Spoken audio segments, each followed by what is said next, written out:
আমরা কিন্তু চাইলে এগুলা পাবলিকলি এসে বলতে পারতাম বা আমরা আগে দিতে পারতাম, কিন্তু আমরা চাইনি যে ওই দিনে।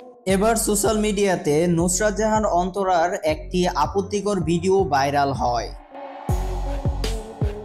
আর এই ভিডিওটি আপলোড করেছেন নুসরাত জাহান অন্তরার নিজের স্বামী জনপ্রিয় ইউটিউবার রাকিব হোসেন। গেল কিছুদিন ধরে সোশ্যাল মিডিয়াতে নুসরাত জাহান অন্তরার উপস ভিডিওটি ব্যাপকভাবে ছড়িয়ে পড়েছে। সাধারণত নুসরাত জাহান অন্তরা শালীন পোশাক পরেই ক্যামেরার সামনে আসেন। এই কারণেই নুসরাত জাহান অন্তরাকে সবাই পছন্দ করেন।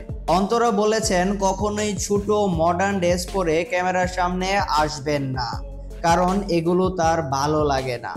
কিন্তু রাকিব হোসেন এর একটি ব্লগ ভিডিওতে শুটিং করার সময় অনাকাঙ্ক্ষিত এমন একটি ঘটনার শিকার হয়ে গেছেন অন্তরা।